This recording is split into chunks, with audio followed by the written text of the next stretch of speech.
Eu aqui conversava com Simone e perguntava, né, qual é o propósito do tema, né, o que ela pensou quando escolheu esse tema, né, Jesus, gestor humano e divino, ou divino e humano. Né? Porque quando se fala em gestão, normalmente se vem a ideia, um aspecto muito empresarial, muito organizacional. Né? Quando se fala em gestor, se vem a ideia de um administrador, no sentido material da palavra. Quando se fala em gestão, se vem a ideia, questões econômicas, questões administrativas. E aí, por isso, eu perguntei a ela, né, qual é a ideia dessa palavra, né, desse tema gestor, desse gestor humano, gestor divino. Mas, se nós observarmos, nós temos um planeta que Jesus administra. Nós temos Jesus como o governador do nosso planeta, do planeta Terra. Né? Então, ele não deixa de ser o gestor modelo, ou o modelo de gestor, já que ele é o nosso modelo de vida, conforme vemos na questão 625 do Livro dos Espíritos, quando se pergunta aos benfeitores espirituais qual é o tipo perfeito que Deus, ou mais perfeito, que Deus ofereceu ao homem para servir de guia e modelo para a humanidade. E a resposta foi: vede Jesus, né? Observe Jesus, né? Olhe Jesus. E esse é o nosso ser perfeito que nós tivemos aqui na Terra e ainda o temos.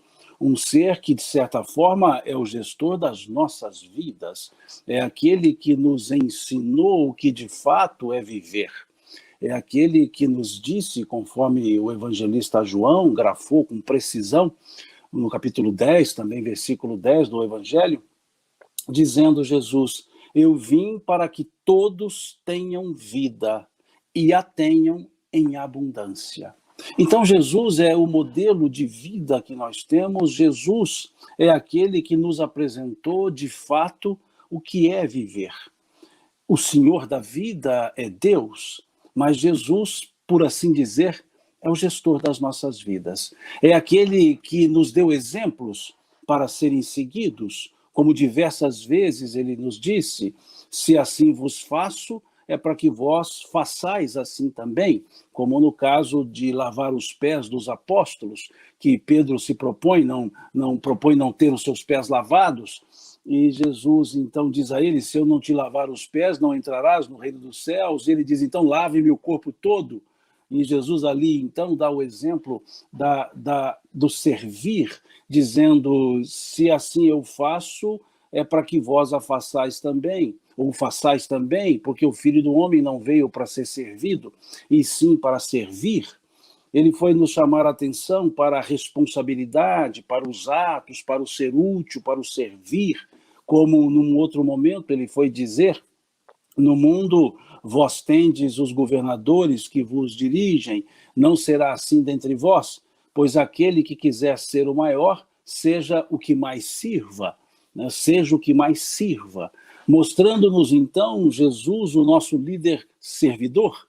Né? Muitos atribuem esse termo a uma literatura muito recente, lá do monge executivo, do líder servidor, e Jesus já o era. Ele era o líder servidor, ele era aquele que servia, aquele que queria se colocar útil, aquele que dava o exemplo, porque Jesus nos foi um exemplo de exemplo, porque tudo que ele nos ensinava, ele ensinava fazendo. Tudo que Jesus fazia, ele fazia ensinando. Todos os seus atos eram de ensino. Todos os momentos, os fatos, não só as parábolas, mas os fatos eram também ensinos. Jesus ali chamou a atenção para a importância do exemplo, chamando a atenção, inclusive, das pessoas que ouviam os doutores da lei. E ouvindo os doutores da lei, Jesus disse certa vez: ouvi e praticai tudo o que eles vos dizem, mas não façais em conformidade com o que eles fazem, pois vos dizem uma coisa e fazem outra. Esse era o Cristo, que primava pelo exemplo, que demonstrava, que não teorizava simplesmente. Ele chamava a atenção para a importância da vivência daquilo que se ensinava. Como certa vez os discípulos de João, o Batista, procuraram por Jesus e disseram a ele: Senhor, João nos enviou para saber se tu és aquele que havia de vir. E Jesus disse para os discípulos de João: retornem e digam a João as coisas que vocês veem e que eu faço. Os cegos veem, os surdos ouvem, os coxos andam. Em outras palavras, contem a João o que eu estou fazendo, e ele saberá se eu sou ou não aquele que havia de vir. Ou seja, Jesus sempre foi um exemplo da ação, da atitude, do fazer, da disponibilidade, sempre disponível, como no caso do centurião que vai à sua procura, dizendo que um servo estava doente, e Jesus diz: vamos até sua casa. Prontamente, disponibilidade plena, porque aquele que quer servir precisa estar disponível, precisa estar com disponibilidade para ser útil. Era isso que Jesus nos demonstrava. Um Jesus que programou a sua vinda aqui na Terra. A chegada de Jesus na Terra foi fruto de um planejamento que nos fala Emmanuel lá no livro A Caminho da Luz, sendo Jesus um dos membros da comunidade dos espíritos puros. Diz então Emmanuel que essa comunidade se reuniu por 2 momentos: quando da formação do planeta Terra, quando do desprendimento da nebulosa solar, e depois para organizarem a encarnação de Jesus. Só que entre um e outro fato, passaram-se mais ou menos 4 bilhões e meio de anos. Entre uma reunião e outra, 4 bilhões e meio de anos. Porque diz Emmanuel, a comunidade dos espíritos puros se reuniu 2 vezes. 2 vezes. No desprendimento da nebulosa, a formação do planeta, há 4 bilhões e meio de anos, e quando da encarnação de Jesus, para decidir a encarnação de Jesus. O que mostra que essa equipe de comunidade de espíritos puros sabem fazer reunião. Fazem uma reunião a cada 4 bilhões e meio de anos e resolvem as coisas. Eu imagino que naquela primeira reunião que decidiu, que organizou a formação do planeta, eles devem ter dito assim uns para os outros: olha, a próxima reunião está marcada daqui a 4 bilhões e meio de anos, todo mundo precisa agendar? Não. Então daqui a 4 bilhões e meio de anos nós nos encontraremos. E se encontraram, e Jesus encarna. Num plano divino, num planejamento divino. A vinda de Jesus foi adredemente preparada, intencionalmente preparada.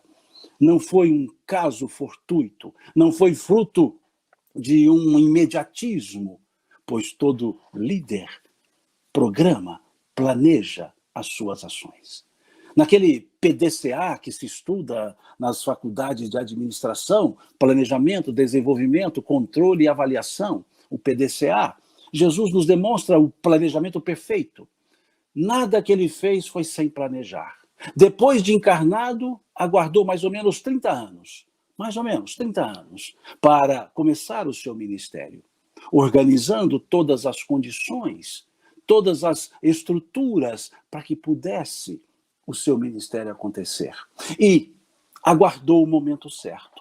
Mateus nos mostra, capítulo 4 do seu evangelho, quando Jesus começa o seu ministério.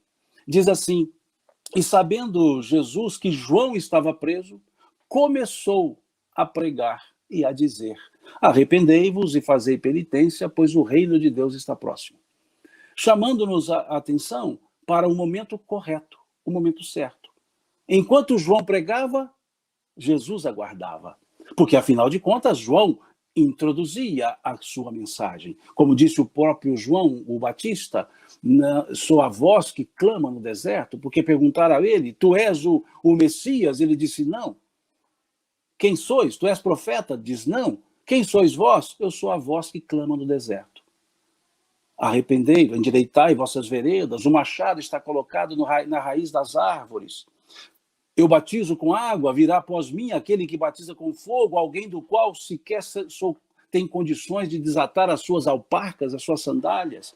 Tudo programado, tudo planejado, nada afoito. respeitando o que está lá no capítulo 3 do Eclesiastes, lá do Velho Testamento. Todas as coisas têm o seu tempo e para cada ocupação chega a sua hora. Assim é o planejamento da chegada de Jesus. E um planejamento bem anunciado depois da sua chegada, os anjos no anúncio dizendo o propósito da chegada de Jesus aqui na terra. Quando os anjos dizem, conforme Lucas retrata, o evangelista Lucas, os anjos dizem aos pastores: eis que vos trago novas de grandes alegrias, pois hoje, na cidade de Davi, vos nasceu o Senhor, Jesus, o Salvador, Jesus o Senhor. Vos nasceu. Veja o propósito da vida de Jesus. Vos nasceu. Nasceu para nós. Não nasceu para si. Nasceu para nós. Vos nasceu. Mostrando-nos claramente esse aspecto planejado, momento certo, pessoa certa, palavras certas, ensinos certos. Esse é o planejamento. E Jesus desenvolveu toda a sua atividade, escolhendo os seus colaboradores diretos, aqueles 12 colaboradores, escolhidos por ele mesmo, como a nos dizer que o líder escolhe aquele com os quais ele quer trabalhar, e conhece a personalidade daqueles com os quais trabalha. Jesus, então, reúne os seus 12 apóstolos, dizendo ele mesmo, Jesus: não fostes vós que me escolhestes, eu vos escolhi a vós. E já vos conhecia, pois antes que o mundo fosse, eu sou, disse ele. Não é eu era, eu sou, disse ele. Deixando claro esse aspecto da distribuição das atividades, deixando claro para nós o aspecto da delegação das atividades. Ensinou esses 12 e depois direcionou-os. Porque se olharmos o capítulo 10 do Evangelho de Mateus, nós veremos Jesus pedindo que esses discípulos saíssem, eles mesmos, pela região, como que dando a eles a oportunidade de eles também testarem os seus aprendizados, serem úteis, delegando a eles a autoridade, quando disse a eles: expulsai os demônios, limpai os leprosos, curai os enfermos, dando a eles autoridade e responsabilidade. E eles voltaram depois, e diz o texto, e voltaram alegres, como que demonstrando Jesus a confiança nas pessoas. Porque ele prepara as pessoas e deposita a confiança nas pessoas. E eles foram fazer o seu trabalho. Um desenvolvimento que Jesus foi visitando cidade a cidade, conversando com pessoas simples, conversando com pessoas cultas, e todas elas entendendo a sua linguagem, porque ele falava a linguagem possível de ser compreendida. Porque o bom professor, o bom mestre, o rabi que ele era, é aquele que se faz compreendido.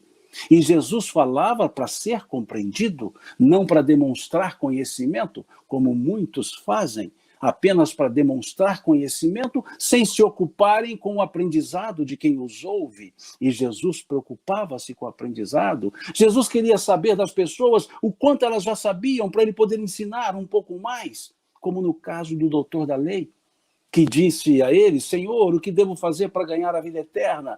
E Jesus diz a ele: o que está escrito na lei? Como tu lês?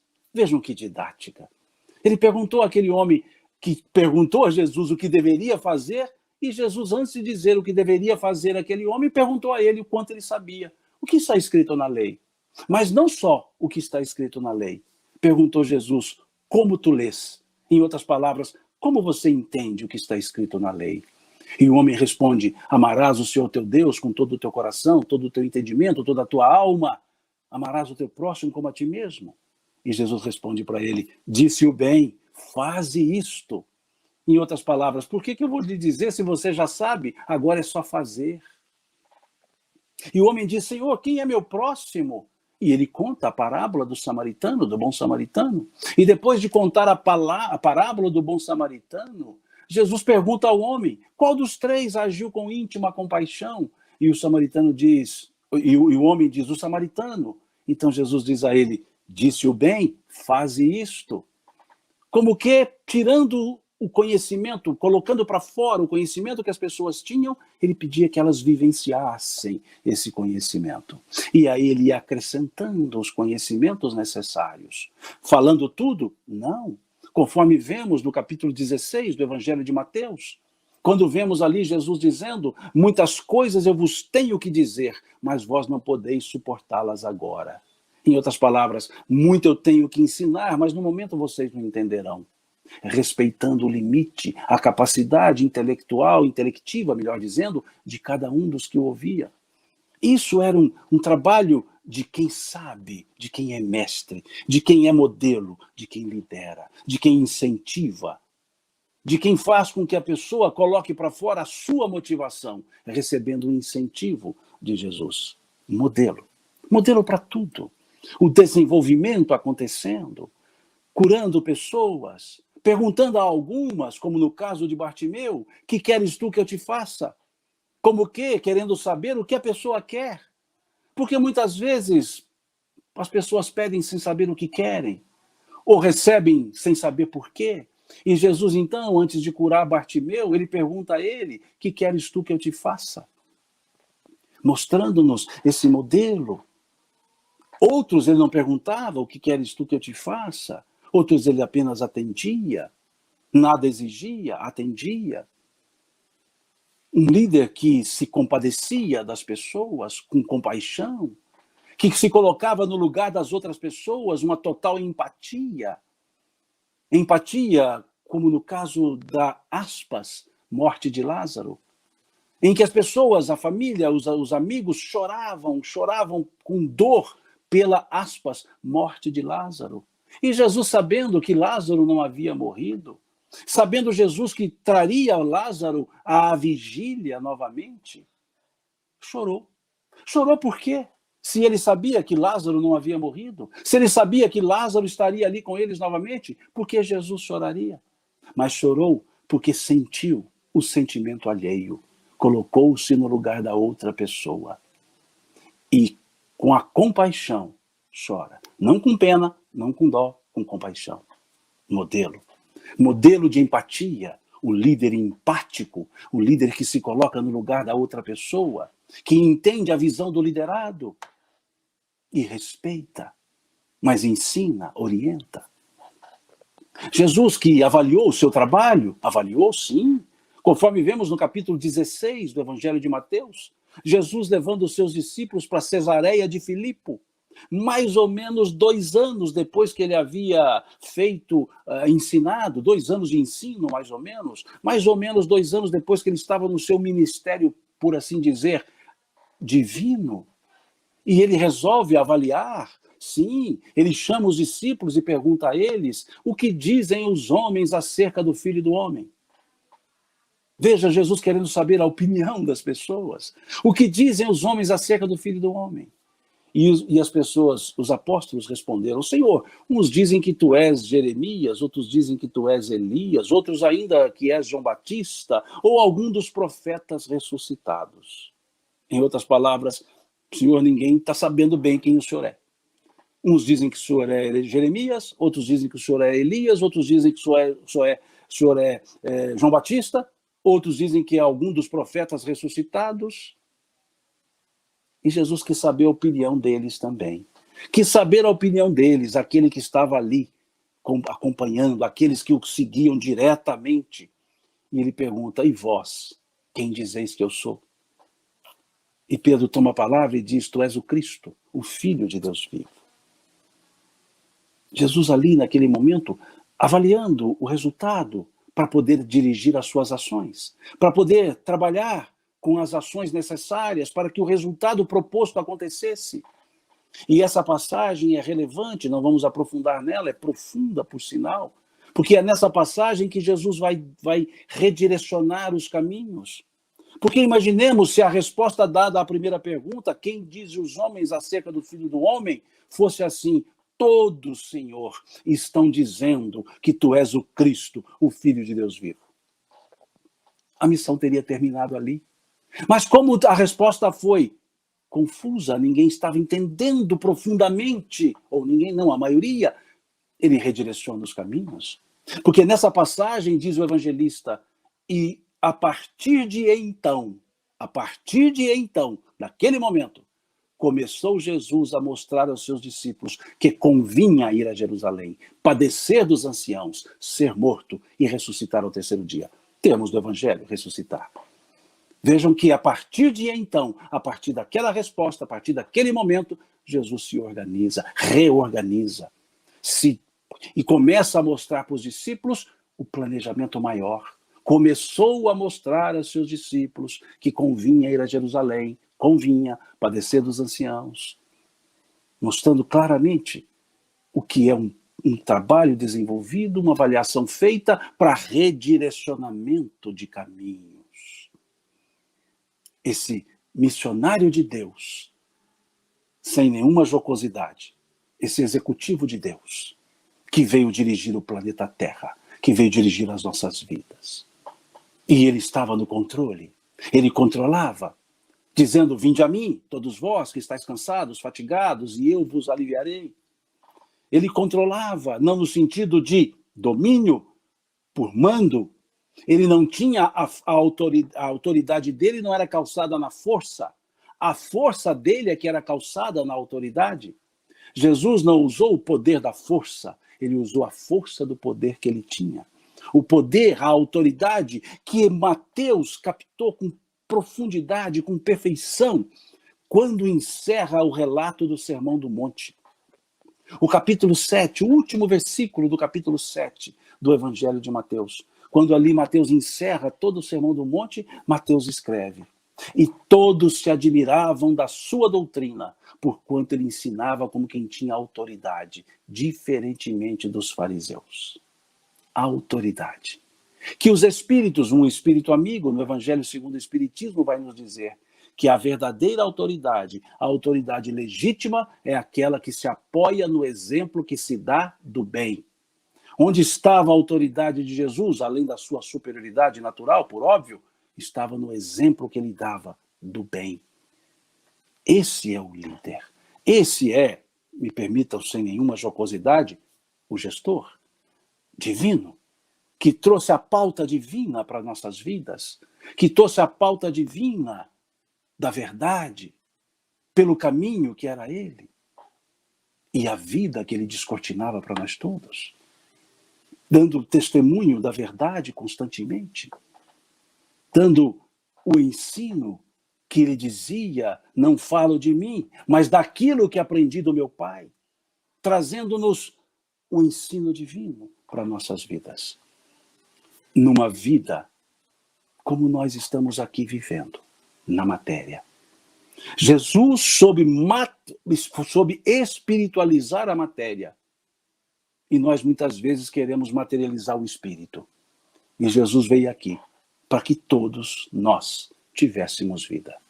E um ser que olhava muito à frente, que enxergava à frente. Jesus não era onisciente, onisciente é Deus. Jesus entrevia as coisas. E quando ele orou pelos discípulos, capítulo 17 do Evangelho de Mateus, de João, desculpe-me. O capítulo 17 é uma prece, todo o capítulo inteiro é uma prece. É a maior prece dos evangelhos.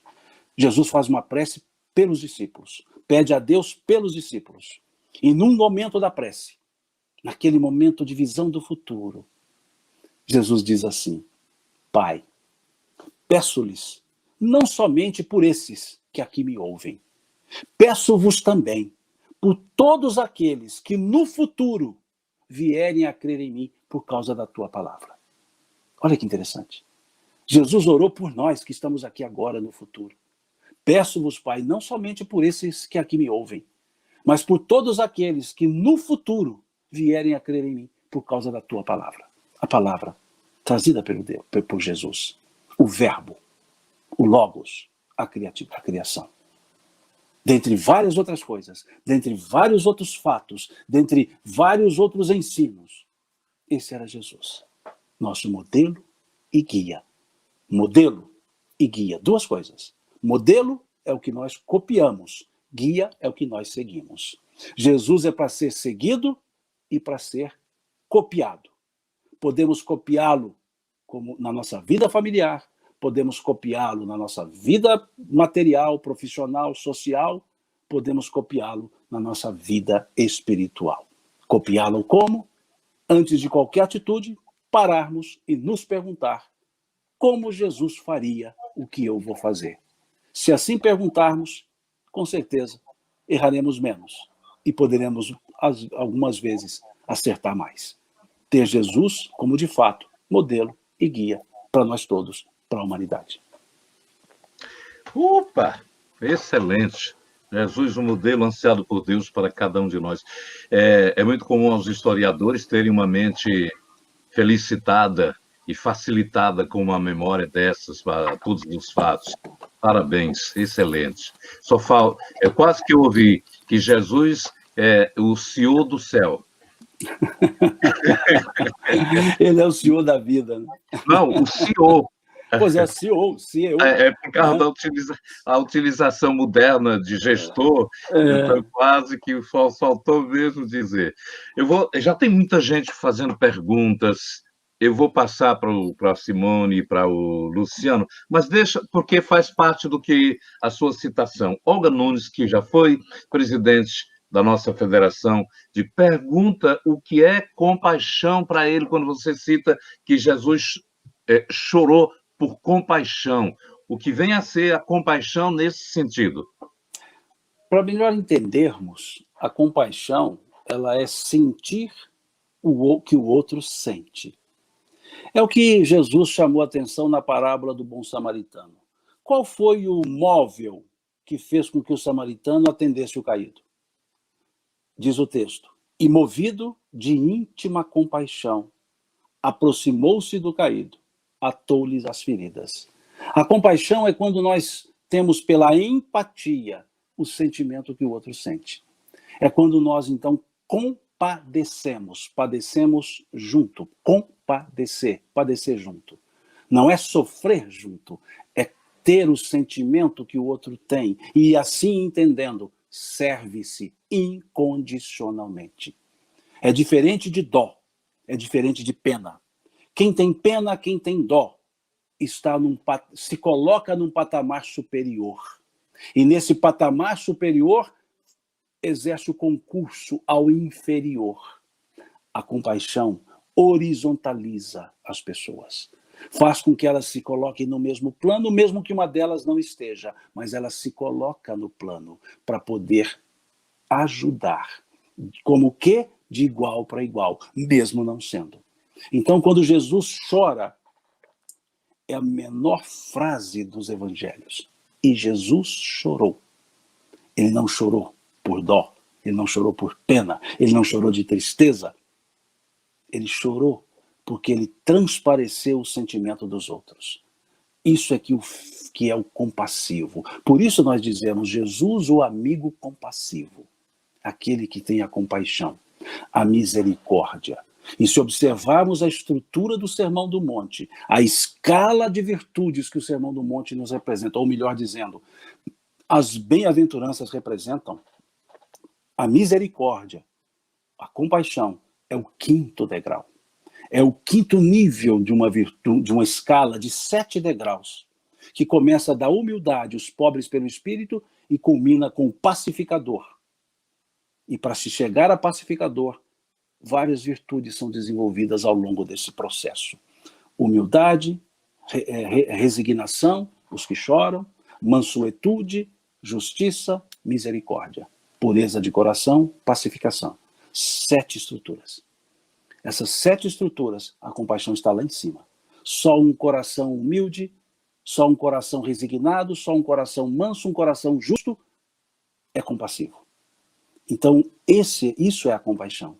É o sentir o que o outro está sentindo e envolver-se com esse sentimento para o amparo, o apoio a esse que busca ou a esse que necessita. Temos então que passar pelos 7 degraus da montanha das bem-aventuranças. A compaixão é o quinto. É o quinto. Mas pensemos, o principal deles, o primeiro, a humildade. Sem humildade não se desenvolve nada. Por isso Jesus dizer, aprender comigo, que sou manso e humilde de coração. Luciano, Klein, por gentileza. Pois não, Nonato. Boa noite, Nonato, Simão, Simone. Boa noite, Luciano. Querido, é uma alegria muito grande em revê-lo, mesmo que virtualmente. Conversávamos nos bastidores que o Nonato fez um histórico seu aqui no Ceará, que desde 2006 você tem vindo regularmente à Fortaleza. E você, de fato, conquistou os espíritas cearenses. E enquanto você falava, ouvíamos aqui algumas perguntas. E talvez essa conquista que você obteve de nós, cearenses, se deva ao fato de que você coloca muita afetividade na sua fala. E, por vezes, temos testemunhado em algumas lives, em algumas palestras suas que assistimos, que você costumeiramente se emociona quando fala de Jesus, embarga a voz, ou em relação a algumas passagens do Evangelho. Então, aproveitando essa sua capacidade de transmitir e esse seu envolvimento emocional, não estou aqui jogando confetes no Simão Pedro, que amo de coração, mas eu gostaria de perguntar de historiador para historiador. Não que você precise responder como historiador, mas já que estamos falando sobre Jesus, qual seria a faceta da personalidade do homem de Nazaré que mais encanta, que mais fascina o Simão Pedro, não o apóstolo, mas o palestrante espírita? O que mais além de amor e tudo, mas o que mais me chama a atenção em Jesus é a serenidade e a respeitabilidade. O quanto ele respeitava as pessoas, o quanto ele sabia das coisas e não dizia, o quanto ele percebia nas pessoas aquelas posturas confusas e ele não intrometia, o quanto ele recebia as pessoas, apesar de diversos problemas e erros, ele as acolhia. Isso é respeito, é o amor em atividade. Então Jesus, ele era a respeitabilidade andando pela rua, sabia muito mais do que todos e só demonstrava quando era necessário.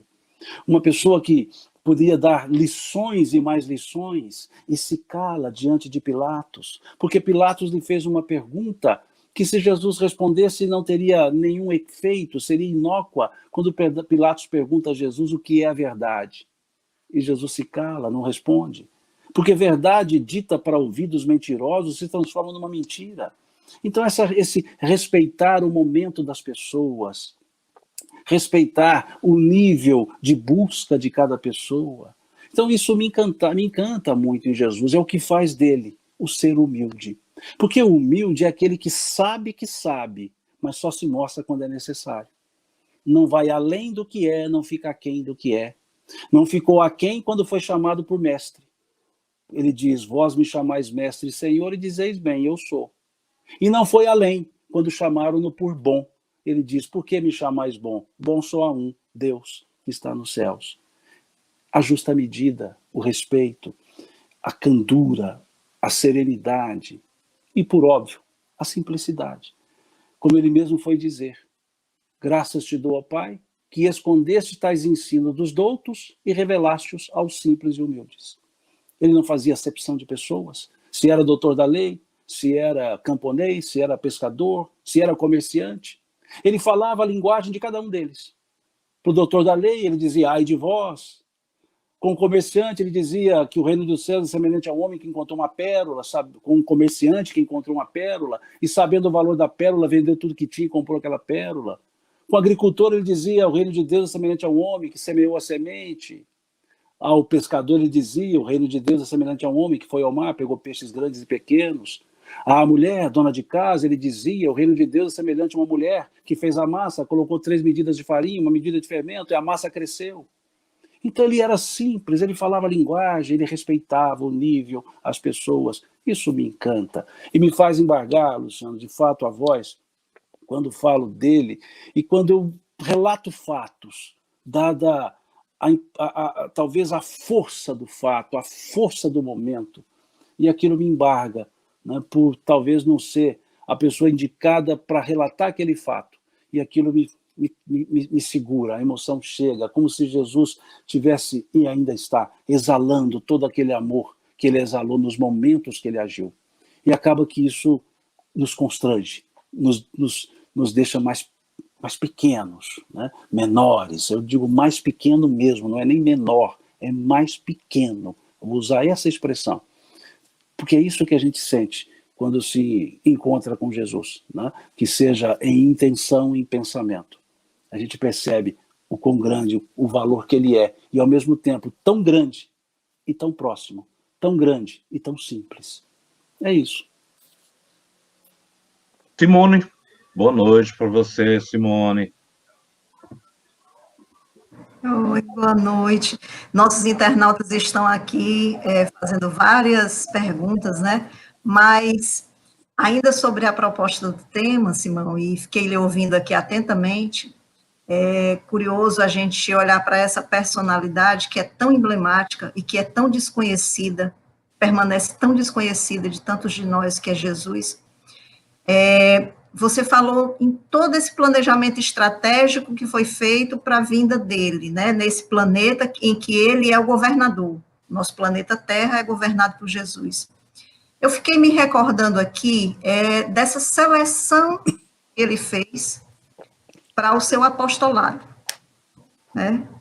Ele selecionou pessoas simples, a grande maioria eram homens do povo, homens muito modestos, que pouco conhecimento tinha para além daquilo que era o seu sustento, que era, alguns deles eram pescadores, eram homens modestos, simples, humildes, e alguns deles até extremamente estúpidos e ignorantes. E ele vem e faz uma seleção de um apostolado entre esses 12 homens, né? A gente sabe que o apostolado dele foi um pouco maior, mas os que ficaram e que seguiram e que deram prosseguimento à sua grande mensagem, a mensagem da Boa Nova, foram esses 12. E então, como é que Jesus enxergou os talentos escondidos desses 12 homens? Vamos lá. Por isso ele dizia, não fostes vós que me escolhestes, eu vos escolhi a vós, e já vos conhecia, né? Ou seja, não eram desconhecidos dele, pois antes que o mundo fosse, eu sou, disse ele. Então, vejamos, ele escolheu os 12 melhores homens, os 12 melhores, os 12 mais capacitados, os 12 melhores homens da Galileia. Um negou, um traiu e 9 fugiram quando ele foi preso. Olha que turma boa que ele escolheu. Olha que turma mais legal que ele escolheu. Um nega, um trai, 9 fogem quando ele foi preso. Só um ficou, um jovem. Jovenzinho, João, o evangelista. E muitos dizem que jovem não tem perseverança. Foi o único que ficou. Mas por que isso? Ele escolheu pessoas comuns. Para nos dizer que a extraordinariedade daquelas pessoas estava na comunalidade delas. Por elas serem comuns, é que fizeram coisas extraordinárias. Porque se elas fossem extraordinárias, tudo seria muito comum. Mas não, elas eram comuns, com erros, com acertos, mas com um detalhe: disposição de refazer, disposição de servir. Pedro nega, e Pedro nega dizendo que não negaria. Quando Jesus está com os apóstolos nos últimos dias, na última noite, até quase na última noite, diz então Jesus que seria traído, seria abandonado, e Pedro diz a ele: Senhor, nunca te abandonarei. Irei contigo onde fores, até a morte. E Jesus vira-se para Pedro e diz assim: Pedro, Pedro, os espíritos das trevas querem fazer-te dobrar como o vento dobra o trigo. Mas eu orei ao Pai para que tua fé não desfaleça. E te digo mais, hoje ainda, antes que o galo cante, negar-me-ás 3 vezes. E ele nega. Nega. Mas depois se levanta. Depois se levanta e prega. E quando as pessoas diziam a ele: mas você negou o seu mestre? Ele disse: sim, e muito me doeu. Não neguem. Por eu negar, eu sofri. Não sofram, não neguem. Então ele fazia do seu erro o acerto, a plataforma de acerto. Esses homens comuns seguiram seus caminhos. Seguiram cada um para um canto e levaram a mensagem de Jesus. Eram homens que nada sabiam do direito romano, nada sabiam da filosofia grega, mas estavam dispostos a servir, sem nada a perguntar.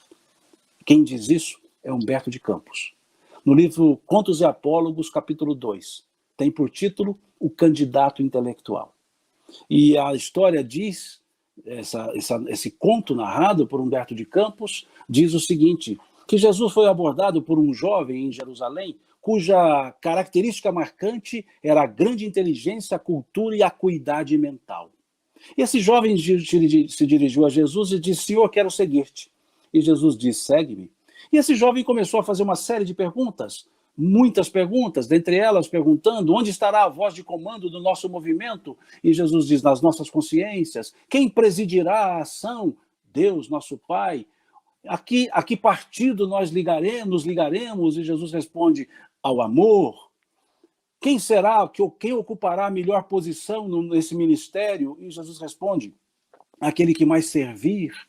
E várias perguntas esse candidato foi fazendo até que Jesus parou de responder. E aí esse jovem diz a ele: Senhor, por que não mais me respondes? E Jesus virou-se para ele e disse: busca-me quando de fato estiveres disposto a seguir-me. E aí diz Humberto de Campos: e foi Jesus para Galiléia, e lá encontrou homens rudes, que nada sabiam do direito romano, nem da filosofia grega, mas estavam dispostos a servir, sem nada perguntar. Esses foram os 12 grandes homens simples que Jesus escolheu. Esses que significavam, no simbolismo, as 12 tribos de Israel. Os seus mais discípulos, vários e vários discípulos, os 500 da Galileia, todos serviam. E todos com uma característica: disponibilidade. Como vemos Ananias, lá em Damasco, dormindo, e Jesus aparece a ele em sonho, e diz assim: Ananias, e ele prontamente responde: eis-me aqui, Senhor. Eu fico imaginando se essa passagem tivesse ocorrido, por exemplo, num domingo pela manhã, ou num domingo de madrugada, 5 horas da manhã, garoando, e Jesus apresenta-se e diz em sonho assim: Simão. Eu falo: Senhor, agora não, está garoando, 5 horas, espera um pouquinho, daqui a pouco o sol nasce, deixa... Não, Ananias foi assim: eis-me aqui, Senhor. E tal qual Ananias, todos os que serviram a Jesus alegremente diziam: eis-me aqui. Esses homens simples, aspas, incultos, mas que deram a vida no sentido simbólico, e alguns, à exceção de João, no sentido estrito da palavra. Foram imolados, ofereceram-se para ser útil a Jesus. Esses homens eram simples, mas eram almas dispostas, abertas para servir. Professor Simão Pedro, o senhor citou Humberto de Campos e, no início da sua palestra, ressaltou a gênese da organização do planeta Terra, com Jesus tomando conhecimento de todas as formas de organização. Nós, brasileiros, pela leitura que conhecemos da literatura espírita, exatamente de Humberto de Campos, sabemos que o Brasil estava nos planos desse mentor ao ser transportada a árvore do Evangelho aqui para a pátria do Cruzeiro, a citação de Humberto. Qual é a análise que fazemos nós, brasileiros, se a árvore do Crística, nós estamos fazendo valer a grandeza desse mestre que elegeu o país, a terra Brasilis, como a edificação do seu jardim? A responsabilidade que qualquer um tem quando se propõe a servir. Humberto de Campos traz de uma forma romântica fatos que nos falam dos transplantes da árvore do Evangelho. Uma árvore depositada na Palestina, em Israel, transplantada para um novo mundo, transplantada para uma nova terra, não no sentido que essa terra teria um galardão por isso, mas numa terra que teria a possibilidade de renascer uma ideia de vida, uma ideia de amor ao semelhante. Uma terra desconhecida, uma terra simples, de pessoas simples, e que receberia outras pessoas. Se nós olharmos, o Brasil está ruim, o Brasil está bom, depende do ângulo, depende do olhar que se tem. As pessoas cometem erros, mas temos muitas que cometem acerto. Espalha-se o mal, mas espalha-se também o bem. Nós temos aqui a disponibilidade de muitos para servir. É o país que melhor absorveu os pensamentos religiosos de várias escolas religiosas. Não só o maior país espírita é o maior país religioso. Não uma religiosidade fria, cega, uma religiosidade amorosa. Um país onde israelense e palestino estão frente a frente, num lado da rua, no outro lado da rua, ou lado a lado, na mesma calçada, não digladiam. Onde aqui, tanto o cristão, o islâmico, não revivem as cruzadas do passado, estão juntos. Onde se tem diferenças de pensamentos, mas não tem digladios, de ideias. Então tem sim um potencial, mas é preciso pensarmos tal qual aconteceu para a árvore do evangelho estar em Israel. Emmanuel nos explica no livro A Caminho da Luz que essa árvore do evangelho em Israel, lá do passado, não estou me referindo ao país Israel hoje, estou me referindo àquela ideia que Emmanuel nos traz dos espíritos caracterizados como israelitas, não são os israelenses, os espíritos que ele assim preferiu chamar de israelitas, como preferiu chamar um outro grupo de egípcios, um outro grupo de arianos, um outro grupo de indo-europeus, espíritos, não povos.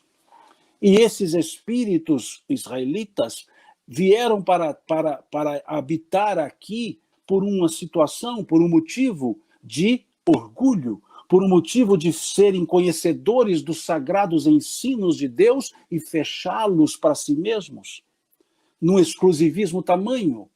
E aí autos se intitularam povo eleito, quando poderíamos dizer povo necessitado. Necessitado da presença do Cristo. Porque para outros povos, para outros grupos de espíritos enviados de Jesus foram suficientes para ensinar. Mas a um grupo de espíritos, o próprio Cristo teve que vir. Então, aquela plantio da árvore do Evangelho, no grupo espiritual chamado israelita, era por necessidade. E esse transplante da árvore para as terras dita por você, Brasilis, é por necessidade. Aqui estamos os necessitados, que precisamos um contato mais íntimo, mais próximo com o Evangelho. Não obscurecido por diversos fatos que acabaram por tornar a mensagem do Cristo exclusivista, mas um povo que se abre para receber e se abre para doar. Por muitos chamados ingênuos, talvez estejamos só nos dóceis como as pombas, faltando a prudência das serpentes, talvez. Mas é o ponto que é possível, é o ponto que é importante. E um ponto interessante, Jesus é que escolheu isso. Lógico, Humberto de Campos traz uma linguagem romanceada, como se Jesus não soubesse das coisas, pergunta para Ismael como é que anda, que terra é essa? Lógico que Jesus sabia. Essa é uma forma de literatura, a literatura romance, que é uma forma de construção de ideias. Então ali, aqueles diálogos são escadas que nós chamamos para que os fatos áridos se tornem mais palatáveis. Então é preciso observar que o texto é literatura romanceada. Então há característica literária assim. Mas Jesus é aquele que escolhe. E sabia do momento. Jesus escolhe. Não quer dizer que por ter escolhido aqui permanecerá. Não. Porque tal qual transplantada da Palestina para cá, pode ser transplantada daqui para qualquer outro local. E muitos até dizem que aqui é o melhor povo. Não, aqui é o mais necessitado. Outros aprenderam por outros, e nós precisamos aprender com aquele que era o que ensinava aos outros, o Cristo. Então, quanto mais próximo estamos do Evangelho, mais necessitado nós somos, e precisamos saber disso. Somos comuns, como comuns foram os 12, como comuns foram vários outros que tiveram contato com a mensagem do Cristo e redirecionaram suas vidas. Então não é o Brasil, somos nós, as pessoas. Somos nós, a individualidade. Não é o Brasil que vai mudar as pessoas, são as pessoas que mudarão as pessoas, a começar por nós mesmos. A nos perguntar se nós estamos sendo, de fato, aqueles que, de fato, que vivem, que comungam, que acreditam, que exalam, que sentem a mensagem do Cristo. Ou não. Então somos nós. Aqui nós temos boas pessoas, temos más pessoas, sim. Mas por que não olhar esse lado melhor? Por que não olhar os bons? Por que o nosso olhar fica só para os maus? Porque o que está muitas vezes no nosso olhar é o que nós somos. Por isso fitamos com os maus. Por que estabelecemos juízos e valores se nem o Cristo estabeleceu? O apóstolo Paulo nos chamou a atenção, lá na sua carta aos Romanos, capítulo 11, dizendo, não vos deixeis vencer pelo mal, mas vence o mal com o bem. E é essa a ideia que se espera da atitude dos que comungamos do pensamento cristão.